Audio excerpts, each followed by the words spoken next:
Bapak Ibu yang dikasihi oleh Tuhan Yesus Kristus, selamat malam.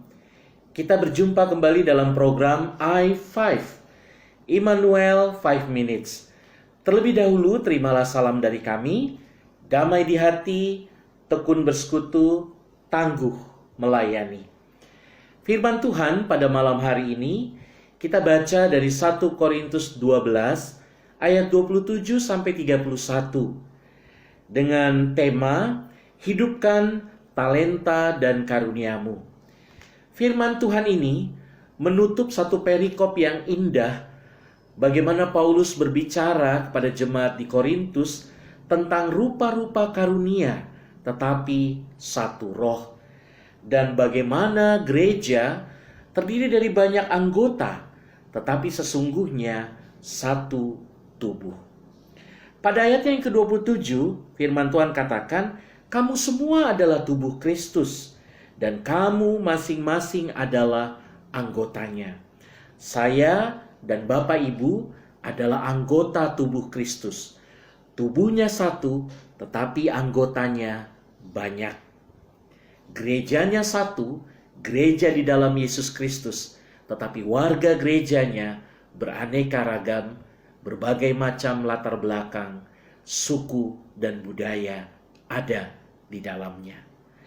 Lebih lanjut, Paulus katakan kepada jemaat di Korintus bahwa Allah telah menetapkan sejumlah orang di dalam jemaat dengan jabatan-jabatan tertentu. Pertama sebagai rasul, kedua sebagai nabi, dan ketiga sebagai pengajar. Dalam kehidupan persekutuan pelayanan dan kesaksian gereja, kita juga boleh melihat bahwa di dalam gereja pada saat ini ada banyak pelayan. Ada pendeta, penatua, diaken, pengurus dan pelayan pelkat, panitia-panitia, dan lain sebagainya. Bapak Ibu yang dikasihi Tuhan, seringkali banyak warga jemaat mengatakan, saya cuma warga jemaat biasa. Saya hanya jemaat awam. Kita serahkan saja kepada para majelis dan para presbiter untuk memutuskan segala sesuatu dan melaksanakan segala sesuatu. Tidak ada yang salah dengan pemikiran seperti ini. Tetapi kalau kita kemudian melihat ayat selanjutnya dikatakan oleh Paulus kepada jemaat di Korintus ini, selanjutnya ada juga yang mendapatkan karunia untuk mengadakan mujizat. Ada juga yang untuk memimpin, dan ada juga yang dapat berkata-kata dengan bahasa roh. Artinya, baik dengan jabatan tertentu sebagai rasul, nabi maupun pengajar, ternyata dimungkinkan juga di luar pejabat-pejabat itu. Ada orang-orang yang memiliki karunia dan talenta tertentu.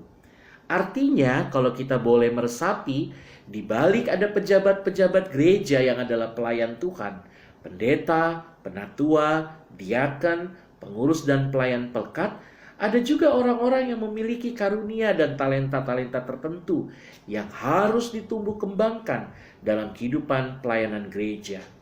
Karena itu Bapak Ibu Saudara, sebagaimana Paulus katakan, adakah semuanya rasul? Atau adakah semuanya nabi atau pengajar? Tentu kita bisa menjawab, tidak. Tidak semua dari kita adalah pejabat atau pelayan gereja.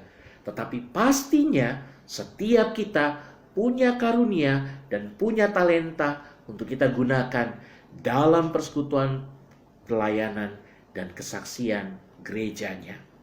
Bapak Ibu Saudara, karena itu tidak perlu ada orang-orang atau di antara kita yang merasa kecil hati kalau dia dalam pelayanannya tidak terlihat, bahkan mungkin tidak mengalami pujian, dan bahkan muncul di belakang panggung. Atau tidak juga di antara kita untuk kemudian sombong dan memegahkan diri karena kita memiliki talenta tertentu. Seakan-akan kita tampil di depan umum, kemudian kita bisa berbangga, inilah aku. Tidak, setiap kita punya peran, besar ataupun kecil bukan kita yang menilai, hanya Tuhan di atas yang menilai. Apakah tugas dan peran itu yang kita laksanakan dengan baik dan setia? Itu yang harus dipertanyakan. Bukan seberapa banyak tugas dan peran itu dipertontonkan atau diperlihatkan. Mengakhiri firman ini, Paulus kemudian menyampaikan kepada jemaat di Korintus, jadi berusahalah untuk memperoleh karunia-karunia yang paling utama. Dan aku menunjukkan kepadamu jalan yang lebih utama lagi. Artinya apa Bapak Ibu? Seringkali kita melihat diri begitu rapuh ketika ada orang lain memiliki talenta dan karunia yang seakan-akan hebat, lebih baik, dan bahkan lebih berpengaruh. Kita lupa Tuhan memberikan talenta dan karunia setiap orang sungguh berbeda, masing-masing unik. Carilah apa yang menjadi talenta dan karunia kita. Dengan mencari hal itu dan mengutamakan hal itu, lalu melakukannya, Tuhan akan menambahkannya kepada Bapak Ibu Saudara di kemudian hari. Jangan diam, jangan hanya jadi penonton, berkaryalah dalam persekutuan umat Tuhan, khususnya di jemaat kita masing-masing. Tuhan memberkati kita. Selamat malam, selamat beristirahat. Mari kita berdoa. Allah Bapa yang Maha Baik, jadikan kami sebagai pelayan-pelayan-Mu, meskipun karunia dan talenta yang kami miliki berbeda dengan orang-orang lain. Pakailah kami untuk memberi arti, baik dengan waktu, tenaga, dan pikiran kami, untuk hormat dan kemuliaan bagi nama Tuhan. Terpujilah Kristus. Haleluya. Amin.